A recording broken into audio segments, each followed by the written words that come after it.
Hello everyone, my name is Giles Matsell. I'm the Head of Equality, Diversity and Inclusion at Nottingham University Hospital's NHS Trust, and it gives me great pleasure to be able to present to you and showcase our work on gender diverse inclusion. So gender diversity is hugely important as part of our inclusion programme. It's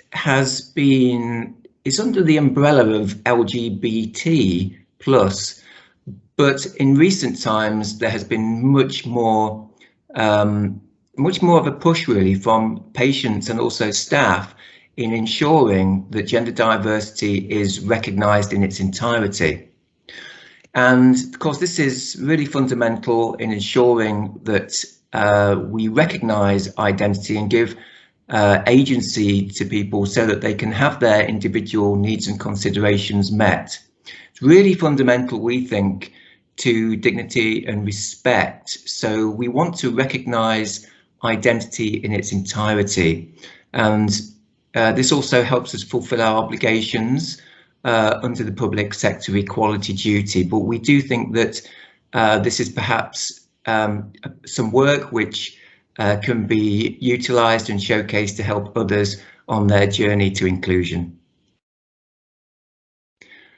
So, as part of our process, we did start by starting to get some intelligence and some feedback from our staff support networks that we have, staff inclusion networks, particularly the LGBT plus network. And so we had some patient feedback initially, which was around, obviously some of our staff, but also patients, around making sure that on some of the form surveys that we use, equal opportunities monitoring, etc., there was a place, and there's a place where we could recognise that identity. So every year, with the exception of 2020, because of the COVID pandemic, we've always undertaken consultation as part of Nottinghamshire Pride. So. And this is essentially an inpatients and outpatient survey which we've conducted in partnership with primary care colleagues as well. So we added a couple of questions to the survey for 2019, and it elicited a huge response with people saying that there was much more diversity in identity than we first realised, and also they gave suggestions as to how we could improve that, whether that's through options for titling, pronouns, gender recognition, and how that would potentially filter down to our policies, practices and procedures. So one of the first things we did was that we obviously we went out for further consultation through community partners to develop an inclusive language leaflet, and this was the first thing that we put out to people, and it was really well received. We had a lot of questions arising from this, and then in itself that gave way to other programs of work. So we wanted to put something out there initially which basically just talks about the fundamentals around inclusive language terminology, and the response was really quite overwhelming. Actually, people really did welcome this. So from there, we then started to develop a bit more specific knowledge, taking people from the unknown into know, and start to sort of embed what this actually means for our patients, for our staff. So we developed a transgender and gender diverse frequently asked questions leaflet because, again, this is the questions that people were frequently asking the inclusion team. And as part of this process, it would be remiss of me not to thank and give credit to a number of community organisations that have been absolutely brilliant in helping us on our journey. And that's Nottinghamshire Rainbow Heritage and also Nottinghamshire Trans Hub. And their members, took a lot of time to listen to us. They weren't judgmental. They understood what we were trying to do. They welcomed the fact that we were essentially trying to improve things for patients, and without their help we couldn't have got to this stage. So from there, we then moved on to develop a video and some training support and assistance, which I was very pleased to say that some of our external partners were very keen to be involved in this as well. So one of the first things was the importance of pronouns, gender and titles. And there is a link there which will take you to the video. And this was, again, a big stepping stone really in embedding knowledge across the organisation. Then we started to look at policies, practices and procedures, and we undertook a huge piece of work, again, with lots of consultation with external partners and also our patient partnership group. And our patient partnership group had obviously expressed a willingness to be involved and to understand, again, language, terminology, but how they could also start to think about being more inclusive in their work as well. So this was a huge piece of work that was undertaken with the support of several departments, and we're really, really pleased. I think we're probably one of the first organisations that have a gender identity policy to this level of detail. And from there, then we started to receive further queries, questions, particularly around from colleagues in radiology, cardiology, nuclear medicine, all geared around pregnancy checking procedures and how that would impact on somebody in terms of identity and being gender diverse.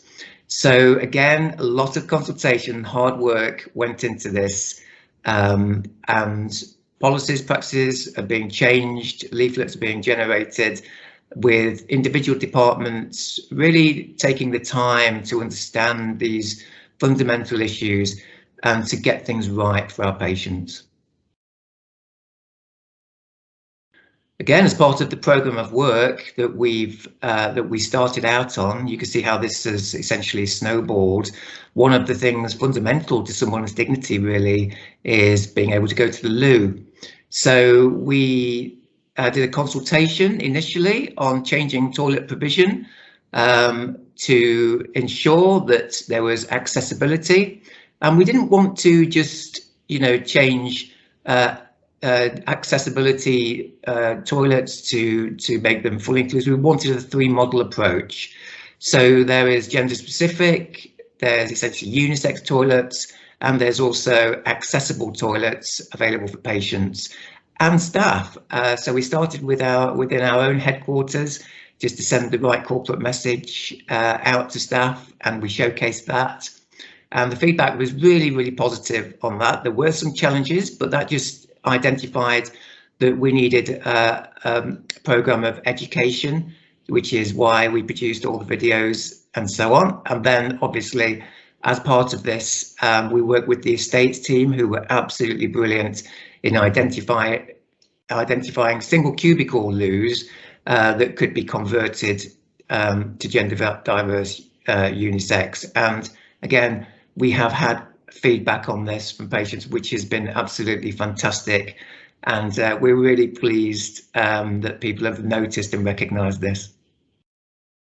So on to the future, and we continue to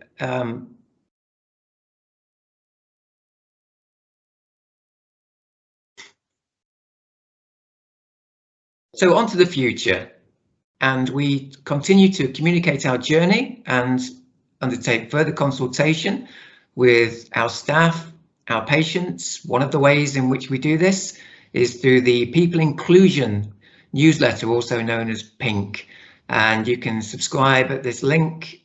We have a readership of, thousands, and this has been integral to our success in communicating our intent and getting feedback from staff and patients. Similarly, we have the more official NUH Trust Briefing, which is put out by our communications team, and our communications team have played a really helpful role in ensuring that this work has been recognised, and it's been recognised as being integral to our core values and our behaviours at the organisation. So it's not an afterthought, it is golden threaded throughout everything that we do.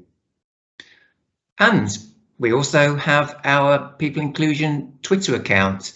So this is where we showcase everything, we talk about everything, we encourage conversation, lively debate. It is moderated as well, so if you want to join, anybody can, then you can just add us and you'll start to receive information that we put out regularly, and we always welcome feedback. So thank you for listening. I hope that this has been useful, and we are really proud of this work, and I'd just like to say a big thank you once again to all of the people that have been involved in our project work, particularly our patients and our advisory groups who are working on patients' behalf. It's been absolutely brilliant to work together on this. There has been some challenges, as there always will be, but together we have overcome these challenges, and the future looks bright and the future looks inclusive. So thank you for listening, and all the very best.